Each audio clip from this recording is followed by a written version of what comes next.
Hai, perkenalkan nama saya Nesya Destania dari KPI 6C. Di sini saya akan membahas materi mengenai sejarah media massa di Indonesia. Jadi, sejarah media massa di Indonesia ini memiliki perkembangan yang cukup panjang dan beragam. Berikut adalah gambaran umum mengenai sejarah media massa di Indonesia. Yang pertama, pada awal abad ke-19, yaitu era kolonial Belanda, didominasi oleh koran pemerintah Belanda seperti Javas Koran, tetapi juga ada koran pribumi seperti Bintang Hindia. Yang kedua, awal abad ke-20, yaitu adanya gerakan nasional. Munculnya koran nasionalis seperti Sinar Hindia dan Indonesia Merdeka yang mendukung kemerdekaan Indonesia. Yang ketiga ada kependudukan Jepang pada 1942 sampai 1945. Media massa dikendalikan oleh Jepang dan digunakan untuk menyebarkan propaganda mereka. Yang keempat, pasca kemerdekaan, munculnya beragam koran dan majalah pemerintah, partai politik dan media independen seperti Kompas, Suara Merdeka, dan Tempo. Dan yang terakhir, perkembangan teknologi, yaitu internet dan media sosial memainkan peran penting dalam menyebarkan berita dan informasi di Indonesia. Baik, bismillah. Saya Muhammad Naqib, NIM 094, ingin menjelaskan bagaimana manajemen produksi berorientasi pasar. Berbicara tentang pasar berarti membicarakan tentang untung dan rugi. Rumusnya yaitu program acara sama dengan iklan sama dengan keuntungan. Pembahasan ini terdapat dalam buku Media Manajemen Manual karya Thomas, yang salah satunya isinya penyiaran komersial atau swasta adalah tentang bagaimana meraih audiens sebanyak-banyaknya. Pemasang iklan juga mengeluarkan banyak uang semata-mata mengharapkan angka jumlah penonton yang banyak pula.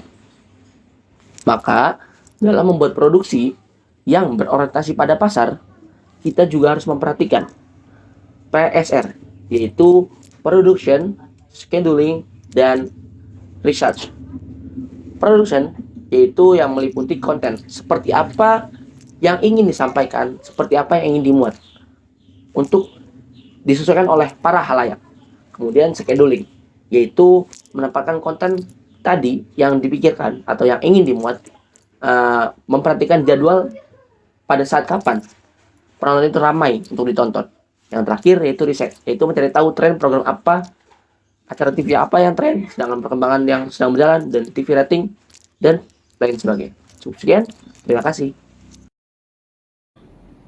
Ada 4 teori pers, yaitu yang pertama otoriter, liberal, komunis, dan tanggung jawab sosial. Yang pertama yaitu teori pers otoriter atau authoritarian theory. Teori ini pers bertugas untuk mendukung dan membantu politik pemerintah untuk mengabdi kepada negara. Yang kedua yaitu teori pers liberal atau libertarian theory. Dalam teori ini, pers bertujuan untuk melakukan pengawasan terhadap kinerja pemerintah. Yang ketiga yaitu teori pers komunis atau communism theory.